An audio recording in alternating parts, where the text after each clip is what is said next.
Welcome to the All About Audiology podcast. I'm your host, Dr. Ling. I'm an educational audiologist, and the reason I make these podcasts is for you. When parents are informed and educated and empowered, they are the best advocates for their kid. And if you're listening to this, I'm really glad you're here. And if you know someone who is going through this journey, who has a new diagnosis or a child with a hearing loss, or is in any way connected to today's topic, please send them this podcast. Today's topic is about sign language and deaf education, language deprivation, and brain development. These are big and important topics. If the ultimate goal is to provide auditory access for the development of language in order to access learning and communication, then if speech is not the route towards that, we need to examine why we're leaving out a major modality, which is sign language. I know that this can be a bit of a difficult topic, and for some people this might hit a nerve, but I really hope that you'll listen, and I invite you to join in our no judgment zone. You can join the Facebook group where we can continue the conversation, and I'd love to hear your input on our conversation. The interview I'm about to play for you that I had with a wonderful speech-language pathologist named Kimberly Sanzo. Kimberly is a speech-language pathologist at a residential school for the deaf. She received her master's from Gallaudet University, and she is fluent in ASL. The majority of her current work is with deaf children who experience language deprivation. We're going to talk about that a lot. And she spends her free time raising awareness about the detrimental effects of language deprivation on brain development. Kimberly and I had a really honest and passionate conversation. We both have a lot in agreement about the information that needs to get to parents and to cochlear implant users. I'm Dr. Ling, and this is the All About Audiology podcast.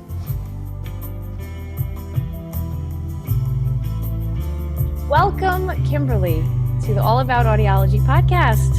Thank you. Thank you for having me. I'm really glad to have you here because you are the expert in language deprivation for children who are deaf or hard of hearing. And I think you are going to be able to share so many ideas and resources with us, and most importantly, advice for parents. So to start, can you tell us a little bit about yourself and your journey? Sure. So I went to graduate school at Gallaudet University, and at the time that I was there, I wasn't as big a proponent of ASL as I am now. I still believed that some kids didn't need it, and others did. It wasn't until I started working at the School for the Deaf in Connecticut where I saw firsthand what happens when children are not given early access to sign language, that I really kind of realized and revised my beliefs that every deaf child needs access to sign language, a fully fledged language, not a sign system. And so that was kind of where I started my whole social media campaign and creating, Instagram accounts and Facebook accounts to raise this awareness, because a lot of people don't realize how important it is. Okay, so I'm going to ask you to tell us and define some of the things you just said. Number one, tell our listeners, if they don't know, about Gallaudet University, what that's all about. Sure. So Gallaudet University is one of two universities in the United States that is for deaf students. So all of the classes are instructed in American Sign Language. And for Gallaudet, at least, the undergrad population is 100% deaf or hard of hearing. They have to have some sort of hearing loss. The graduate population is about 50% hearing and 50% deaf. So I was a minority. Yeah, I actually went to a campus tour to see the audiology graduate program. Cool. I was there with my parents in the summer, and the tour was given by a deaf student who then had an accompanying interpreter interpreting English. And, I was already in audiology at that point, so I was, familiar and aware that this was going to be the setup, but my parents were shocked, and they just, for them, it was a total cultural shock. To see a student who was, giving the tour and leading the tour in sign language, and the interpreter who, so the student giving the tour was an undergrad. She was, this young, sweet girl who's showing us around her campus. And then the interpreter was this middle-aged woman. And it was like, she's telling about, and here we go swimming. And here like a frilly little voice. And my parents were like, it's so weird. She's an older woman pretending she's a younger woman.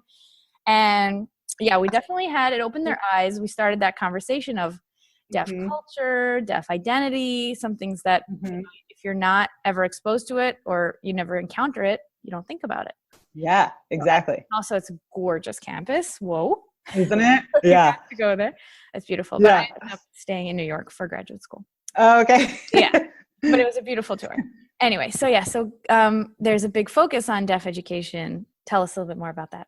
Yeah, so our coursework, we're actually required to take up to a certain level of American Sign Language. And then within the graduate coursework, we were required to take certain clinical sign class that we knew how to communicate. So in addition to all of our grad courses, like a normal speech pathology graduate program, we had all of these ASL classes on top of it too. So my second question for you is if you can tell us a little bit more about ASL, American Sign Language, because some people are not really aware that it is a full-fledged language. And yeah, so when people ask me questions about ASL, a lot of times the questions that they ask me indicate that they don't believe that it's a real language, right? So if they ask the same question about French or Spanish, you would be like, wait, what? Obviously, right? But when they ask it about ASL, it just shows that they don't have experience with it and they think that it's some sort of gestural system. So American Sign Language is a full-fledged language just like any other language. It has grammar. It has, sentence structure that's different from English. And what we find is that when kids are given this language early, that their brain develops just like if they're given any other language early. The problem is that when they're given a signed system, meaning they're signing English, right? So every single English word has a sign that corresponds with it. That's not a sign language. And that's when you start to see that they don't develop a true language, because that's not a language. So if they're given true American Sign Language with its grammar and its structure and everything, then that is a true language. I remember seeing your post about this. That was, what do you mean? Everyone in the whole world doesn't speak the same language, sign language. But if you would have said everyone in the whole world doesn't speak French, it was like Esperanto did not work out. And that was a deliberate attempt to make an international language. And that didn't work very well. Exactly. Although I hope we're not going to get the Esperanto Reddit on our tail or something for saying that. But each developed in their own cultural and historical context, and they're very different. And then there's some languages that are similar, like Israeli Sign Language is similar to German Sign Language because it was German teachers who had come, just like American Sign Language is similar to French Sign Language because they are the ones who came. Like Laurent Claire. There's a lot of education that has to go on it. And when you have a parent who just had this sweet angelic little baby, and then now they're deaf, now they have to learn a whole new language. And that's totally a unique quote unquote problem with a quote unquote disability, where if a child is born with a heart condition or a child is born with any other issue that doesn't require a huge mentality shift and language shift and educational shift. So I think part of the magic of this field, the considerations are so unique for deaf children versus other so-called disabilities. Because they also include their access to communication and relationships and education. Exactly. I know. And it can be overwhelming, I think, for parents because they have this feeling like I can either implant my child and use my language with them, which would be way easier, or I could learn a whole new language, and that's so overwhelming. But the truth is that they don't have to become fluent in sign language, right? As long as they have a community or a deaf person, even one deaf person, that they can come into the home and babysit their kid or just teach them a little bit, as long as their child has a native model, their parent does not have to be the native model. I'm thinking about all of the people who have a Spanish-speaking babysitter and that their children speak Spanish before they speak English because they spend more time with the babysitter. So anyway, it's a lot about exposure. So I love this idea of either or, which I talk about a lot on the podcast. I've talked about that from the very beginning, which is if people don't even know their options, they're given it in a very binary yes or no. You're either going cochlear implant and pretending there is no deafness here, or you're going, and you all have to move to Maryland and that's it. So do you see that there's a way to combine those two, or how do you see it? Yeah, so I think that the either or thinking is the most dangerous thing because it makes parents feel like they have to choose one and that has to be the right answer. And of course, the people who are educating them are biased towards the spoken option. And so what you see is that parents tend to choose that option. I think that in an ideal world, if a deaf child has an opportunity for both, So they can get implanted if the parents want. They can obviously get hearing aids. I'm not against, learning spoken language, but in addition to that, they should also be learning American Sign Language. That way, first of all, the child has two languages to work off of, right? So if one language ever becomes inaccessible, i.e. the spoken language, they will have sign language to fall back on. And second of all, the child will be able to choose what language works best for them. So when you have a baby, you don't know what else is going on in that baby's brain, right? I've had kids with apraxia of speech, and you can't tell that until they start to talk. So for years, they're not able to express themselves, and their parents don't know why. If they had sign language, that could have bypassed all of that. So it's my firm belief that the child has the right to choose, and the child can only choose once they're older. Therefore, we must be giving them both options until the point where they're able to choose. I'm thinking about a few Instagram and Twitter accounts that I follow that are the personal accounts of teenagers and young adults who are saying, hello, world, I have my own access to a phone. I have my own access to a community. And look at, what I was deprived of until now. And then they're like claiming that. And it's really inspiring to see these young people now in this climate. Like 15 years ago, before all this like connectivity, what would have happened to that person's life getting smaller and smaller? Yeah.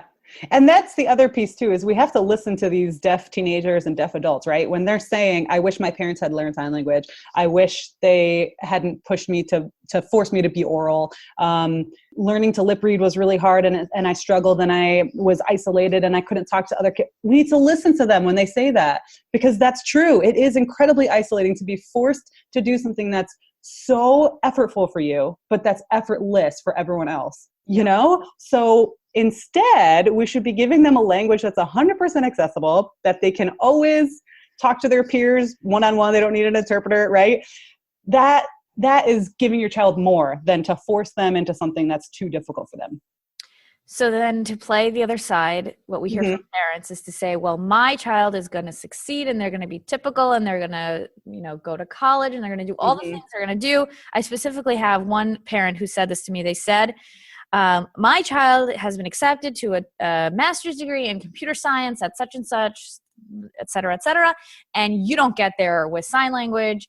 And AVT, auditory verbal therapy, was like, I fought for that. I brought him to every appointment, kind of, being very defensive and whatever the word is, strong about her belief that she had saved her child, that she had given them every opportunity, which is not wrong. I mean, all the things she's saying that he did need spoken language for those opportunities. That was his case. So that's anecdotal, obviously. But what would you respond to that parent? I'll tell you what I told her.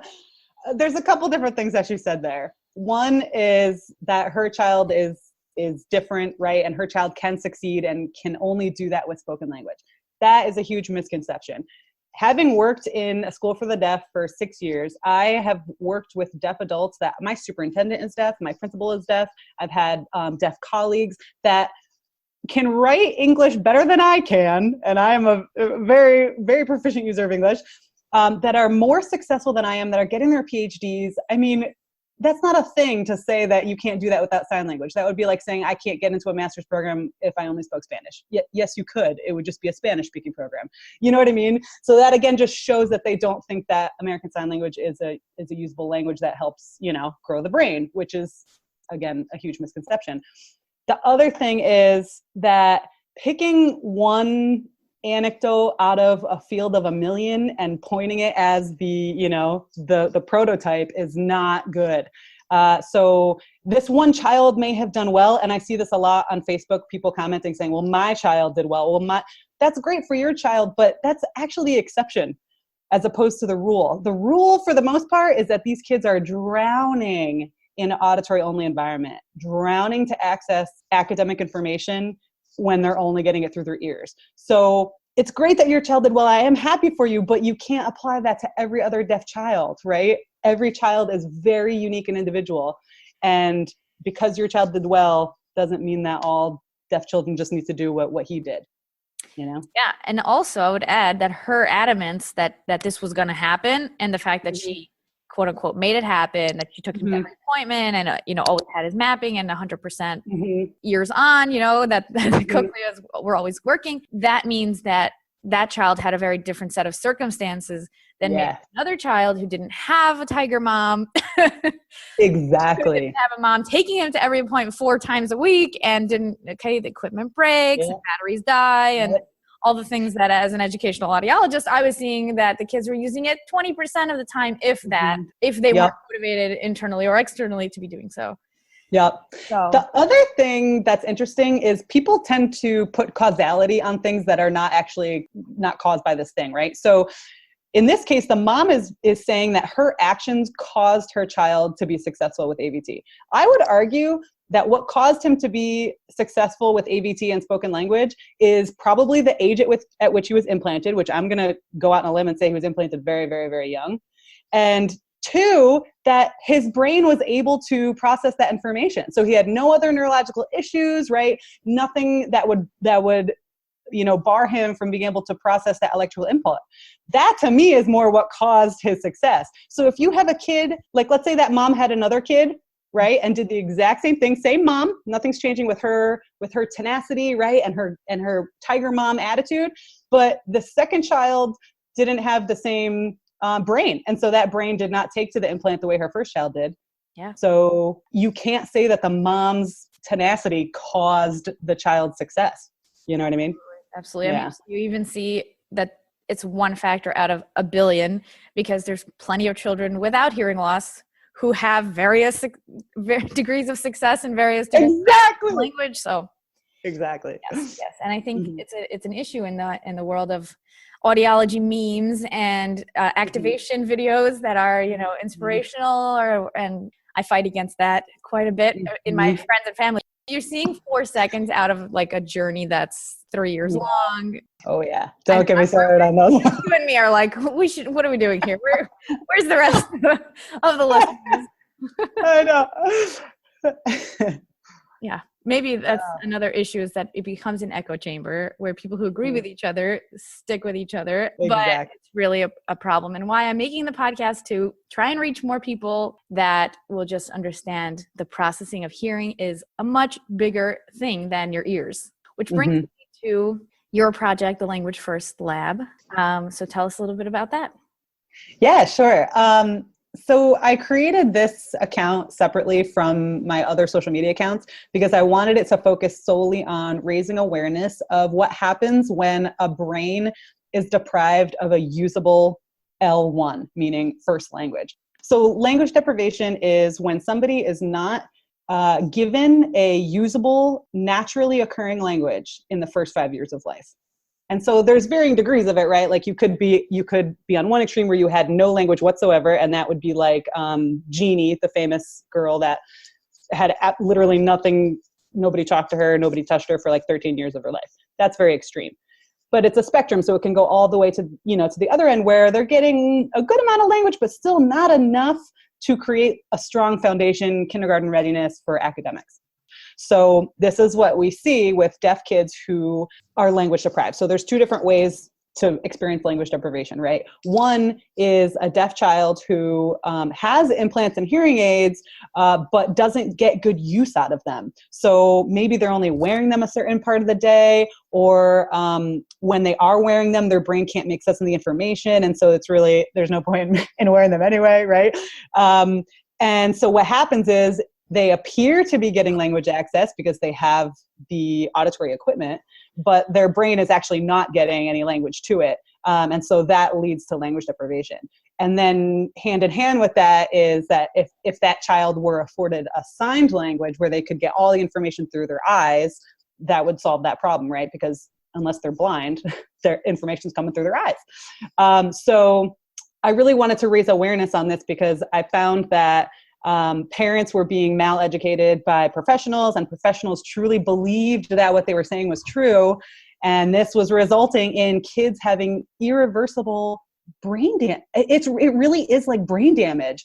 So the reason I created the account was because I was noticing that professionals genuinely believed that they were educating parents properly, and I used to be one of them. I believed that not every kid needed sign language. And, this was just a once in a while occurrence, wasn't that common. But what I was finding was it's actually incredibly common. And most of it can be traced back to properly educating the parents.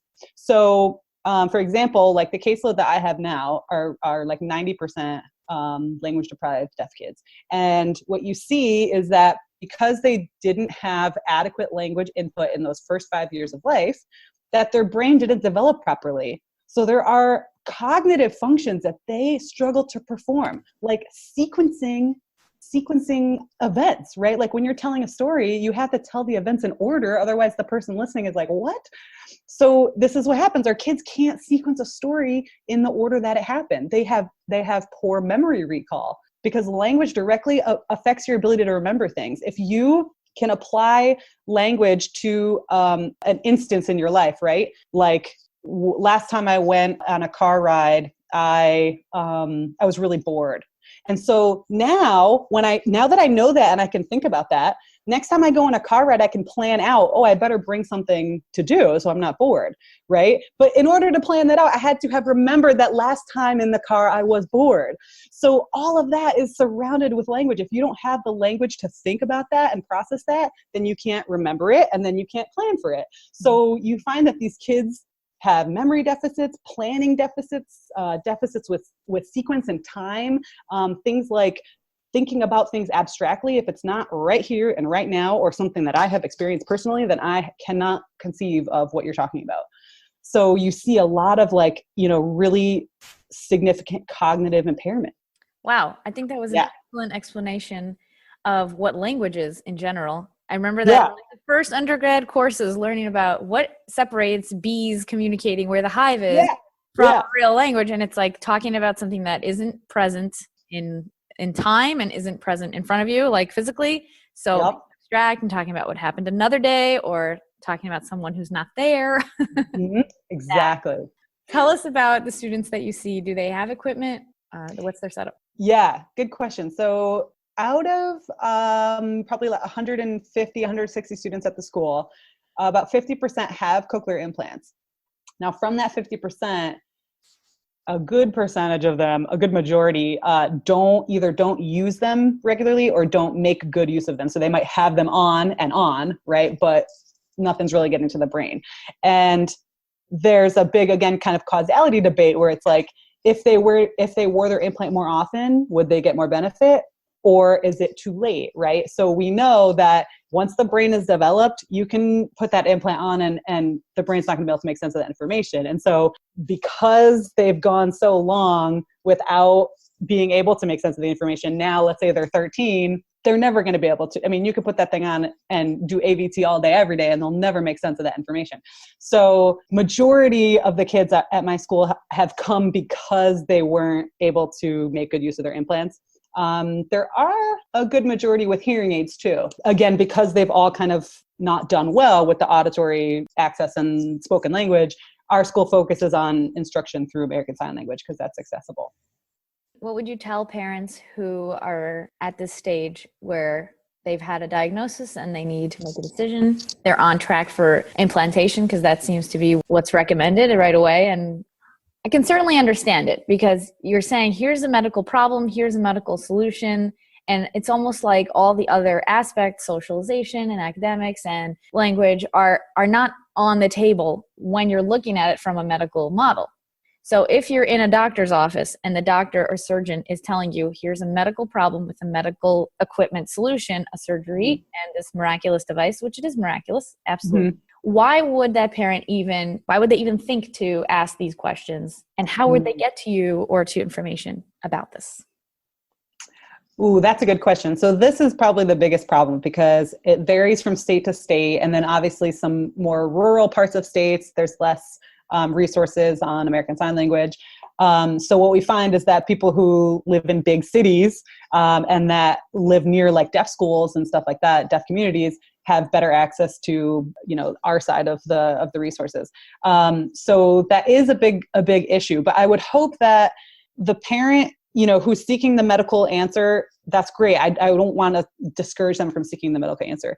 But I want them to also consider that the medical answer might not be the answer.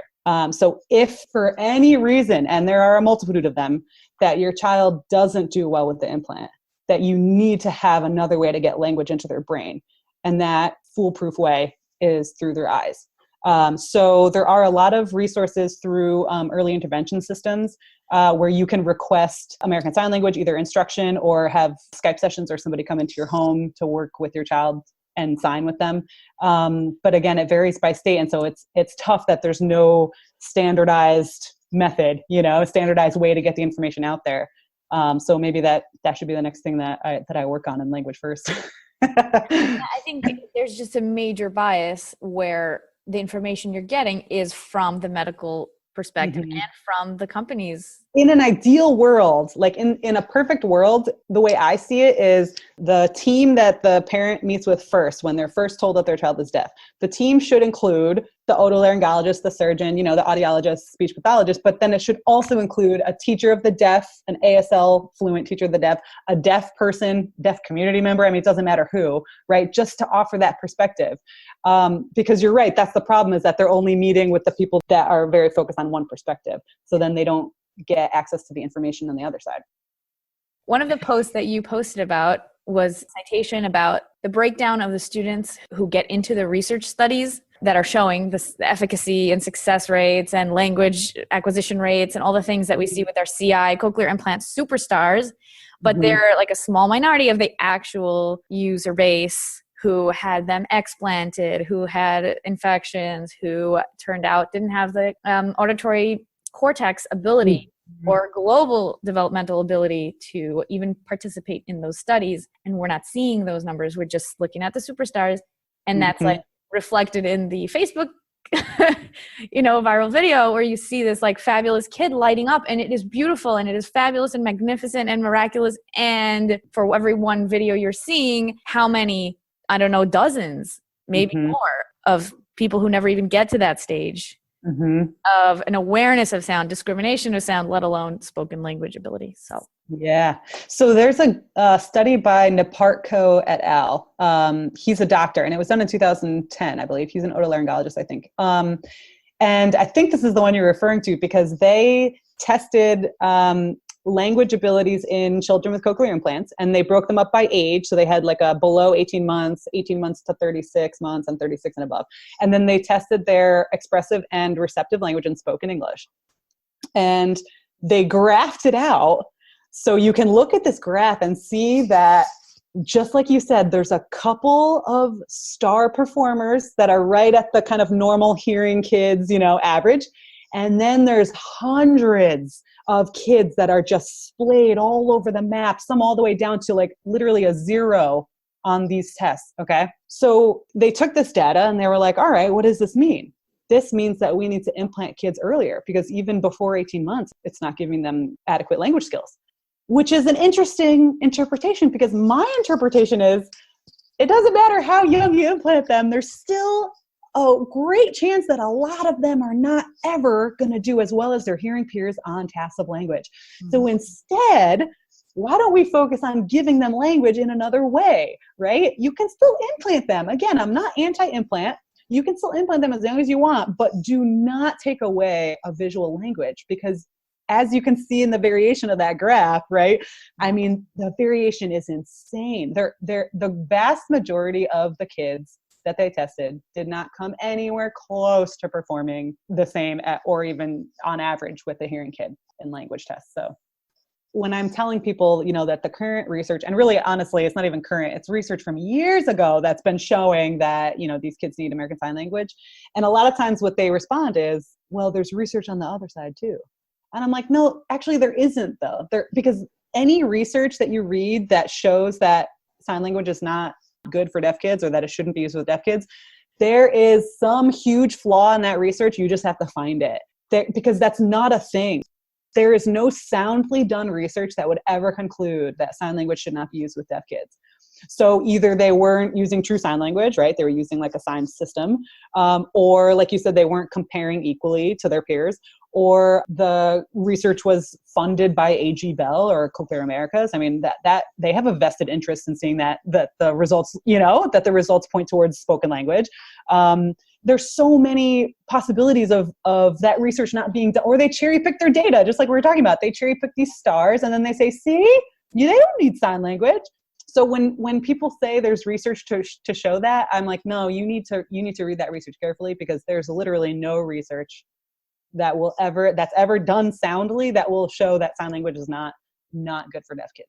So to make a comparison, we hear people who have two spoken languages, bilingual home, and then the child maybe has a speech delay, and they'll get the advice that they should drop one of the languages so it should just be easier to focus on one. What do you think about that? Mm-hmm. That's some terrible advice. So actually, there's a lot of good bilingual therapists on Instagram that I interact with often, because they focus on bilingualism in two spoken languages, whereas I focus on bilingualism, one spoken, one signed. But it's the same thing. So again, there's no research that has ever shown that taking away a language is ever beneficial in any way, right? Any issue that a kid's having with language development or speech sound disorder or anything is never because they're learning two languages. Their brain is perfectly capable of handling two languages. And I made this analogy on my Instagram a while ago, but it would be like saying, I want my child to learn science and math. Which one should I choose? You don't need to choose. They can learn science and math. It's okay, right? It's the same with languages. They can learn 3 if they want to. Mm-hmm. So that should never be a rationale for taking away a language or limiting exposure. And you're just reminding me of some amazing deaf adults that I got to meet, where as an audiologist, if you're not in the deaf education world, you really never have that kind of exposure. And unfortunately, in graduate school, it was not a focus at all either. To say there's this whole portion of the population that you're not serving. That the audiologist is for people who are hearing impaired, and you help them hear better, and not at all having to be on a team where deafness is considered. I think that's pretty backwards. Mm-hmm. I agree. And then after I graduated and I got a job at a school for the deaf, it was a lot of re-education in a sense. So some of these fabulous parents and staff at the school, they spoke multiple sign languages. So they knew American language, but they also had friends in the Caribbean and they spoke a different sign language there. And then they would say, and then we went to Germany and spent some time with some people over there and learned a bunch of sign. Like, they probably know more languages than most people who are spoken. Exactly. Sure. Yeah. Exactly. This is why I wanted to talk to you. I just felt like we'd agree on everything. Yeah. But really, because we have some listeners who are exactly at this juncture or similar, they have a deaf child or a child with hearing aids, or they know someone who does in their life. And I want there to be more of an awareness of this as an option, as a good option. Yeah. I'm so grateful that you're doing that. That's fantastic. Thank you. So this is interesting because even when I was at Gallaudet, I didn't fully understand the deafness as a cultural identity. And I've heard people make kind of snide remarks like, yeah, it's not a culture, right? But now that I've put out the disclaimer that we're two hearing people talking about this, which is not ideal, but this is a podcast. So, well, of course, I'm just sending people over to, if you actually have the opportunity to read something from a deaf person's experience, then that's, go to that primary person and get their take on it. But as an audiologist and you are a speech language pathologist who have had experience in this field, we can try and discuss sensitivity. So now that I have been working in deaf education for a while, I have come to understand the deaf identity and deaf culture. And what I've noticed is that kids who are given this opportunity to be part of the culture and part of the community early in their life, they develop better social emotional skills, right? They develop a better sense of identity of who they are. They are never, ever upset that they're deaf. They love being deaf. And I think that's such an important thing for a young child to be proud of what was given to them and who they are, right? And the only way to do that is to see adults that are just like you. And so now that I've kind of experienced it and seen how, having those deaf models and that deaf culture and that deaf kind of pride helps develop a child's identity and social emotional abilities, it's so important. And so now when I see or hear of a deaf kid that is in the mainstream and has never met another deaf kid, it breaks my heart, because I know that must be a very isolating feeling. It must make you feel like something's wrong with you, that you're different. And if they only could see that there's so many kids out there that are just like them, that, that might make them feel a little bit less lonely. Absolutely. Yeah. The one thing I did want to touch on was this idea of putting speech perception and listening skills as a priority over language development. Because this is essentially what's happening in the medical model, is that their number one priority is that a child can hear the Ling 6 sounds. Don't even get me started. And that they can. Actually, I'm interested in your take on that. Oh, okay, sure. So let's tell everybody what they are. Okay, so the Ling 6 sounds were created by this guy, Dr. Ling. What he did was he looked at the spectrum of speech sounds. So where do all of the sounds of the English language fall on the audiogram? And he picked out 6 that seemed to kind of span all of the frequencies. So what he picked was oo, e, ah, s, sh, and And he hypothesized that if a child could hear all of those 6 sounds, then they could hear, ideally, all of the sounds of the English language, because it spans all of the frequencies. The truth is that people take this now and they run with it, right? So they take this fact that a child can hear 6 sounds and they overgeneralize it to mean that that child has access to spoken language 100% of the time, 100% of the situations, right? Which is ridiculous when you think about it, because being able to hear 6 sounds from across the room is being able to hear 6 sounds from across the room. Like my dog can do that. Yeah, exactly. The sounds are in isolation, and they are not bound to meaning, and they are not bound to context. So maybe you can hear them, but do they mean anything to you? Maybe even if you repeat them, even if a child can repeat them correctly, that still doesn't mean that they can put them into context, into a word, into meaning. Exactly. And it also doesn't translate to connected speech and noisy environments and all these other realistic situations where you would be hearing those 6 sounds, right? So if you can hear shh on its own, fantastic. It doesn't mean you can hear it now when I'm saying Sally shells, she shell, whatever, she sells by the she shell, right? That doesn't translate to hearing it in isolation to hearing it in connected speech. So yeah, that's my tangent on the Ling 6, that people overgeneralize it to mean way more than what it actually means. Mm-hmm. But I think the main issue with the medical model is that their priority is that they want deaf kids to be able to hear. And again, that doesn't mean understand, right? They just want kids to be able to hear, and they want them to be able to perceive speech. And they think that those 2 things will then translate to language skills, which is not true at all, because that's not what language entails, right? It's maybe a small part of spoken language, but that's about it.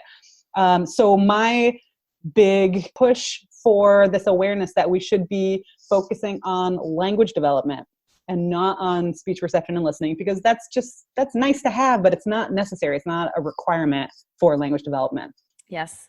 I had a speech language pathologist at the school I worked with who gave me this education and spent some time with me and said, you're the audiologist here, welcome, but let me tell you how it goes here, language over speech. And that became the mantra for how these kids and see these cases. It would be, I hear you. I see what you're saying.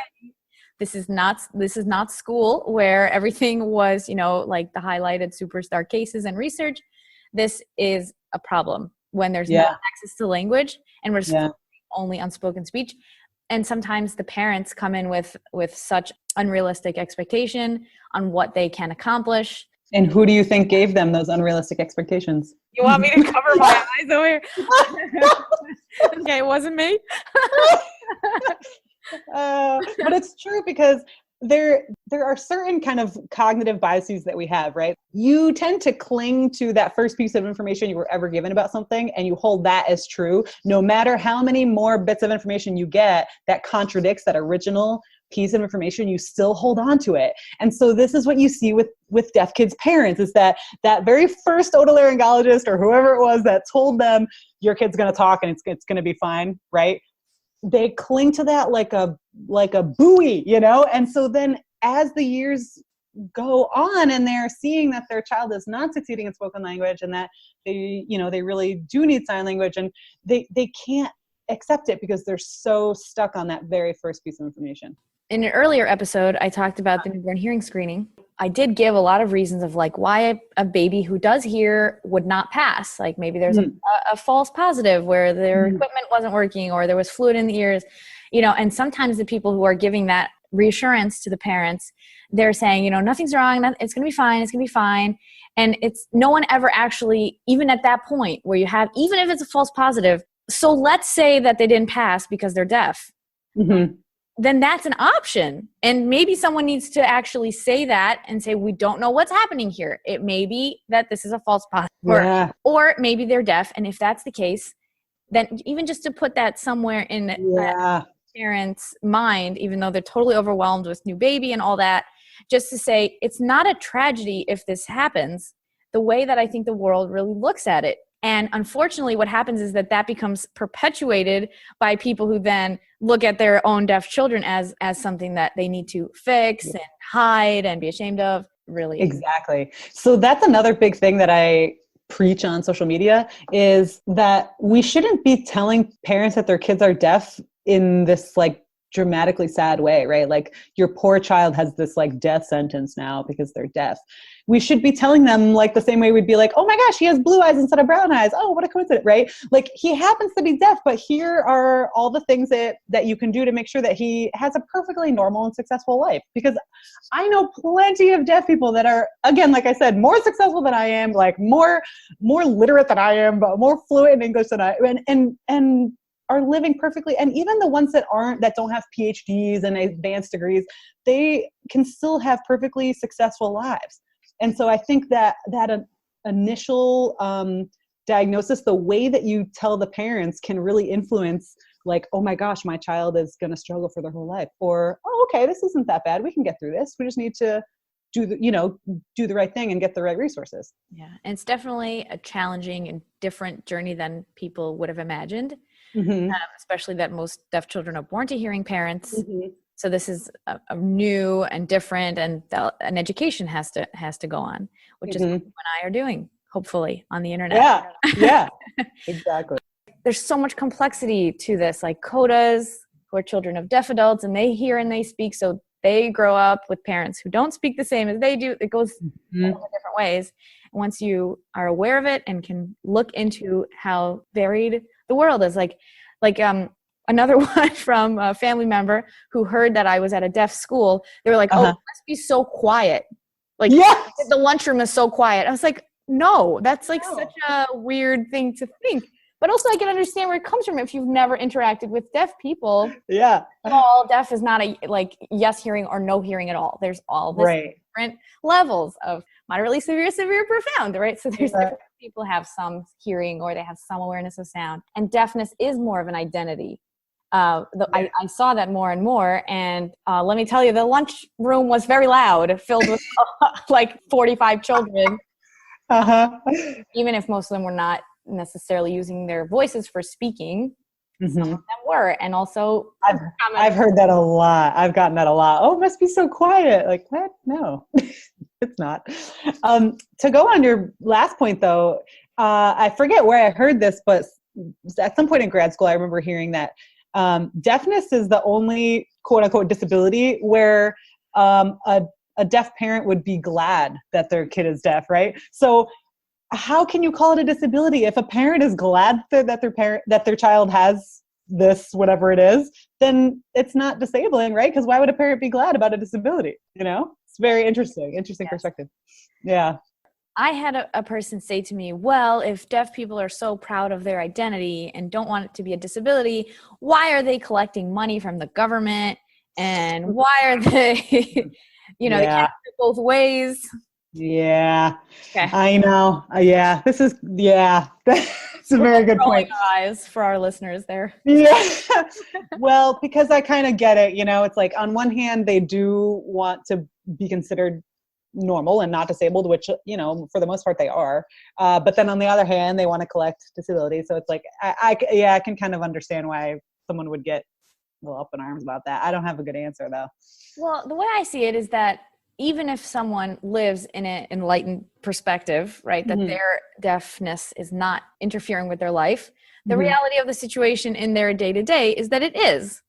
So, maybe they would like the world to see them the way they see themselves, but as it stands, they do not have access to an interpreter for every event that they go to, or every DMV office, or everything that they need to do, every doctor's office. So they are at a disability, at a disadvantage. Yeah. As the world currently is.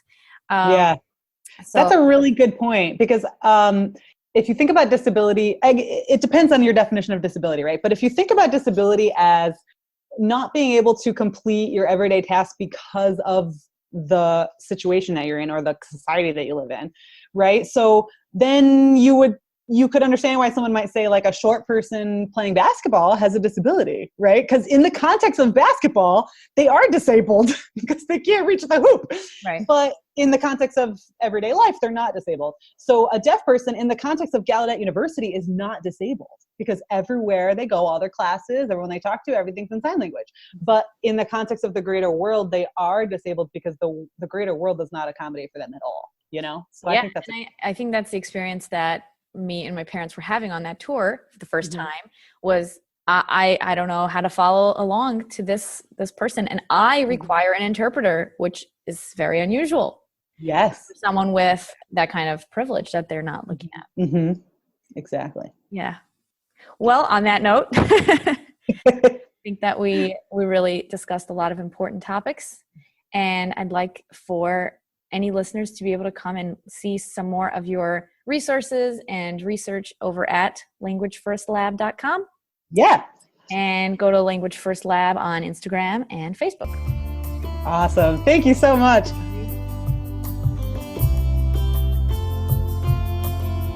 Thank you again so much to Kimberly Sanzo. What an interesting conversation we had, at least I think so. And I hope that what you take away from our conversation is just how much we care and how much there are professionals out there who want the best for your child, want the best for their language development, for their social development, for their educational development, and that if you ever feel that someone is pushing you or making you feel guilty or pushing you towards doing something and using kind of scare tactics, that you can really pause and consider what information you're getting, what's the bias of the person giving it to you, and see if there's other options out there for you. Thank you for listening to the end. It was a long interview, but I really didn't want to cut out any of the information that we talked about. And I hope that, if nothing else, you have a little bit more of an appreciation for the deaf experience and some more knowledge about sign language. Definitely check out Kimberly's accounts, the Language First Lab on Instagram and on Facebook. And as always, I really, really want to know what you think. So send in your voice memos, send in your comments at All About Audiology Podcast on Instagram, All About Audiology Podcast Facebook group. And I can't wait to hear what your thoughts are on this topic and your experiences with sign language or language development in general. Tune in next time for an in-depth conversation about cochlear implants, and we are going to be talking a little bit more about the experience of the cochlear implant, as well as the process of evaluations that need to go on in order to evaluate candidacy. So that episode is coming for you, all about cochlear implants. I'm Dr. Lilach Saberstein, and this is the All About Audiology podcast.